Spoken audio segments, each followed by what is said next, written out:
Hello friends, your audio journey में आप सभी का स्वागत है। आज हम बात करेंगे the law of women's nature by Robert Greene book के बारे में। यह बुक हमें क्या सिखाती है?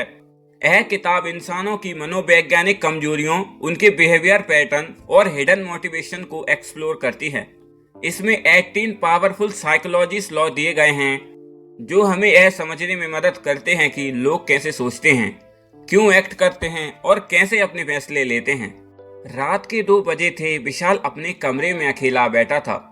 लैपटॉप स्क्रीन पर उसकी आंखें गड़ी हुई थीं, लेकिन उसका दिमाग कहीं और था। उसकी सांसें तेज थीं, दिल में गुस्सा था और दिमाग में सवाल। मुझे पहले क्यों नहीं समझ आया? अर्जुन, जिसे उसने हमेशा अपना सबसे अच्छा दोस्त माना, वही उसके सबसे बड़े सपने को चुरा चुका था। उसकी मेहनत, उसकी सोच, उसका आइडिया, सब कुछ अब अर्जुन के नाम से जाना जाएगा और वो बस देखता रह गया। विशाल का दिमाग ठनक चुका था। उसे समझ नहीं आ रहा था कि लोग कैसे इतने चालाक होते हैं।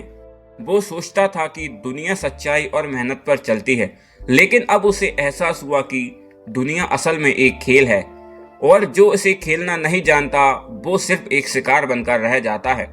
उसका मन किया कि अर्जुन को फोन करके खरी खोटी सुना दे, लेकिन फिर उसने खुद को रोका। यह गुस्सा किसी काम का नहीं था। उसे गुस्से से ज्यादा समझ की जरूरत थी। तभी उसकी नजर टेबल पर रखी एक किताब पर पड़ी, the law of women's nature by Robert Greene. उसने पहली बार इसे हफ्तों पहले खरीदा था, लेकिन कभी पढ़ने की फुर्सत नहीं मिली। आज जब वो पूरी तरह से टूटा हुआ था, तब यह किताब उसकी एकमात्र उम्मीद थी। लॉ नंबर फर्स्ट, कभी भी अपनी श्रेष्ठता का प्रदर्शन मत करो।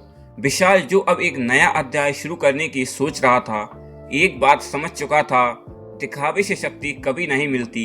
उसने सीखा कि असली ताकत तब तक दिखाई नहीं देनी चाहिए जब तक उसे पूरा न किया जाए। सफलता का दिखावा करने से लोग आपकी कमजोरी पहचान सकते हैं। अब विशाल अपने हर कदम को सोच समझकर बढ़ाता था, बिल्कुल चुपचाप और मजबूती से। लेसन नंबर थर्ड, असल ताकत दिखाने की बजाय महसूस करो। विशाल ने समझा कि असली ताकत वह है जो अंदर से निकलती है, ना कि वह जो दिखावा करके दुनिया को दिखाई जाती है। उसे एहसास हुआ कि बाहर की चमक धमक से ज्यादा महत्वपूर्ण अंदर का विश्वास होता है। अब वह अपनी ताकत को बिना शब्दों के अपने कामों में साबित करता था। लॉ नंबर 4, खुद को हमेशा नियंत्रण में रखो। जब विशाल ने यह सीखा कि अपनी भावनाओं और सोच पर नियंत्रण रखना ही सबसे बड़ी शक्ति है, तो उसकी जिंदगी ने एक नई दिशा पकड़ी।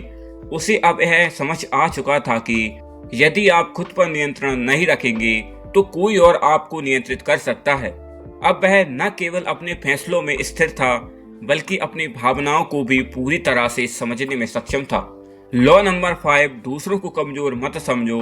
विशाल के सामने यह स्थिति आई कि दूसरों को कमजोर समझना उसकी सबसे बड़ी गलती हो सकती है। अर्जुन से धोखा खाकर उसने यह सीखा कि किसी को हल्के में लेना हमेशा नुकसानदेह हो सकता है। अब वह किसी को भी कमजोर नहीं मानता था, बल्कि हर किसी से कुछ सीखने की कोशिश करता था। लॉ नंबर 6, अपने भय का सामना करो। विशाल ने डर को अपने जीवन का सबसे बड़ा दुश्मन समझ लिया था। उसने सीखा कि डर को छिपाने से या उससे भागने से कभी भी सफलता नहीं मिल सकती, बल्कि उसे यह समझ में आ गया था कि डर का सामना करके ही वह अपने लक्ष्यों तक पहुंच सकता था। उसने अपने अंदर के भय को पूरी तरह से खत्म किया और अब वो किसी भी चुनौती से नहीं डरता था। लॉ नंबर 7, दूसरों के इरादों को समझो। विशाल अब यह जान चुका था कि किसी भी इंसान के साथ काम करने से पहले उसके इरादों को पहचानना बेहद जरूरी है। अर्जुन ने हमेशा उसे धोखा दिया था क्योंकि उसने अर्जुन के इरादों को सही से नहीं समझा था। अब वह किसी भी व्यक्ति के इरादों को समझने के बाद ही अपने कदम उठाता था। लॉ नंबर 8, अपने प्रतिस्पर्धियों को कमजोर करो। विशाल अब जान चुका था कि प्रतिस्पर्धा में जीतने के लिए सबसे जरूरी है अपने दुश्मनों को कमजोर करना। उसने यह समझा कि सिर्फ कामयाबी दिखाकर नहीं, बल्कि दूसरों की स्थिति को कमजोर करके ही सबसे ताकतवर बन सकते हैं। अब वह बिना किसी डर के अपनी ताकत को और मजबूत करने में जुटा था। लॉ नंबर 9, दूसरों की प्रेरणाओं को पहचानो। विशाल यह जानता था कि सिर्फ अपने इरादों को जानने से काम नहीं चलता, बल्कि दूसरों की प्रेरणा को समझना भी जरूरी है। अर्जुन ने उसे यह सिखाया कि किसी का बाहरी रूप कभी भी उसके असल इरादों का संकेत नहीं होता। अब विशाल अपनी पूरी रणनीति दूसरों की प्रेरणाओं को समझने और उनका सामना करने पर बनाता था। लॉ नंबर 10, आत्मविश्वास से भरे रहो लेकिन दिखावा मत करो। विशाल ने यह समझा कि आत्मविश्वास और घमंड में फर्क होता है। वह जानता था कि घमंड दिखाने से कभी भी सफलता नहीं मिल सकती। आत्मविश्वास को दर्शाने के लिए उसे कभी भी किसी प्रदर्शन की आवश्यकता नहीं थी। उसने धीरे धीरे अपने कार्यों और फैसलों से अपनी असल ताकत का एहसास कराया। लॉ नंबर 11, शक्ति के खेल को समझो। विशाल यह अब समझ चुका था कि दुनिया में शक्ति का खेल चलता है। जो इसे समझता है वही असली विजेता बनता है। अर्जुन की ताकत केवल छल में छुपी हुई थी, लेकिन विशाल ने शक्ति के असली रूप को पहचाना। अब वह अपने हर कदम में उस शक्ति का एहसास करता जो उसे अंदर से मजबूत करती थी। लॉ नंबर 12, सही परिस्थितियां बनाओ।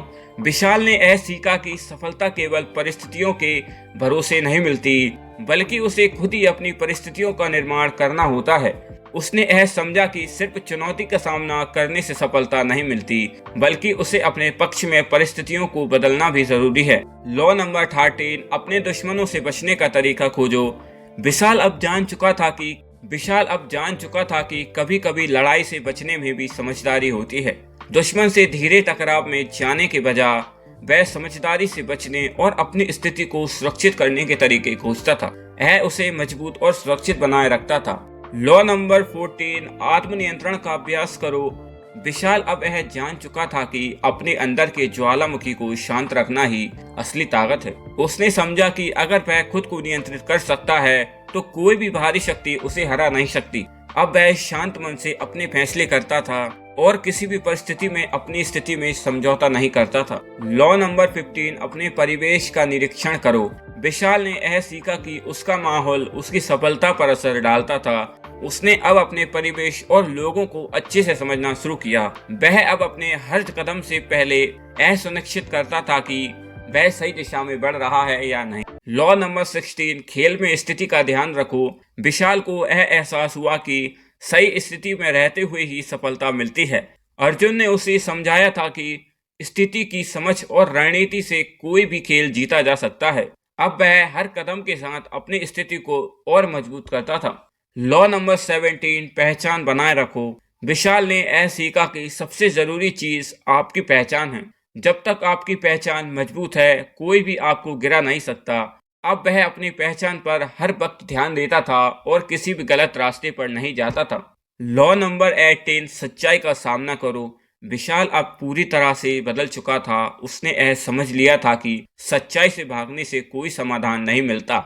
उसने अब सच्चाई का सामना करना और उसे पूरी तरह से स्वीकार करना सीख लिया था। अब विशाल की कहानी एक उदाहरण बन चुकी थी। उसने यह सीखा कि हर नियम को अपने जीवन में उतारने से ही सफलता मिल सकती है। तो दोस्त, यह थी the law of humans nature by Robert Greene book की हिंदी समरी। अगर यह समरी आपको अच्छी लगी हो तो इस वीडियो को एक लाइक जरूर करें। और मैं ऐसी मोटिवेशनल समरी रोज लाता रहता हूँ, इसलिए इस चैनल को सब्सक्राइब करें। और आपने इस समरी से क्या सीखा मुझे कमेंट कर जरूर बताएं। आपका दिल से शुक्रिया दोस्त।